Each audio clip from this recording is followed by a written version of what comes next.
So magandang araw sa inyong lahat. At ngayon, tatalakayin natin ang dalawang approach na tumutugon sa hamong pangkapaligiran. At sa videong ito, tatalakayin natin ang kanilang kahinaan, kalakasan at kanilang katangian. Noon pa man, madalas na nakakaranas ang Pilipinas sa mga hamong pangkapaligiran, katulad ng bagyo, lindol, pagsabog ng bulkan at iba pa. Dahil dito, nagkaroon tayo ng Philippine Disaster Risk Reduction Management Framework na kung saan nakatuon nito sa mga pamahalaan, lokal na pamahalaan, pribadong pamahalaan, at lahat ng sektor ng lipunan na magtulong-tulong upang matugunan ang hamong pangkapaligiran. Bunga nito, nagkaroon rin tayo ng Community-Based Disaster Risk Management. Nagkaroon tayo ng dalawang approach na tinatawag na top-down approach at bottom-up approach. Ang top-down approach ay nagmumula sa itaas hanggang sa baba. Kumbaga, nagmumula ito sa pamahalaan papunta sa mga mamamayan. Ang bottom-up approach ay nagmumula sa baba pa itaas, na kung saan nagmumula ito una sa mga mamamayan papunta sa pamahalaan.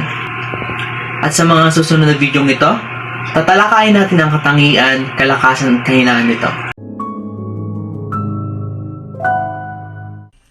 Mayroong isang katangian ng top-down approach, at ito ay ang pagpapaubaya sa nakatataas na ahensya ng pamahalaan ng lahat ng gawain, tulad ng pagpaplano hanggang sa pagtugon sa panahon ng kalamidad. Merong 7 katangian ang bottom-up approach. Una ay nagmumula sa mga mamamayan at iba pang sektor ng pamayanan yung pagtutukoy, pag-aanalisa at paglulutas sa mga suliranin at hamong pangkapaligiran. Pangalawa, kailangan ng pamumuno ng lokal na pamahalaan kasama yung mga pribadong sektor at NGOs sa pagpapatupad ng grassroots development. Pangatlo, yung pananaw ng iba't ibang grupo na nakakatulong sa paglaban ng hazard at kalamidad ay nabibigyang pansin. Pang-apat, yung karanasan ng mga tao na nakatira sa disaster-prone area yung nagiging base sa paggawa ng plano. Pang-lima, kinikilala nila yung mga pamayanan na may maayos na pagpapatupad para successful yung bottom-up approach. Pang-anim, yung mga donations ay responsableng ginagastos. At panghuli ay yung malawakang partisipasyon ng mga mamamayan para sa matagumpay na bottom-up approach strategy. Sa kalakasan, nabibigyan ng solusyon at mabilis ang aksyon sa mga problema at kalamidad.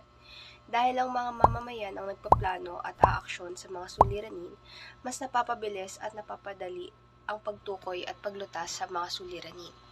Dahil sila mismo ang nakakaranas ng mga issue sa isang lugar. Sa kahinaan naman, nararanasan ng salungatan na maaaring maganap sa mga planong gagawin. Dahil nga ang mga mamamayan ang nagpaplano at umaaksyon sa mga suliranin, ito ay maaaring magresulta sa malaking dami ng opinyon at posible na magkaroon ng salungatan at hindi pagsang-ayon sa mga gagawing plano, lalo na kung mayroong magkakaibang interes at paniniwala. Number 1, kakulangan sa lokal na kaalaman. Pangalawa, kakulangan sa partipasyon. At pangatlo, kakulangan sa pagkaugma. Number 1, malinaw na direksyon. Pangalawa, mabilis na pagpapasya. At pangatlo, pagsasamantala ng expertise.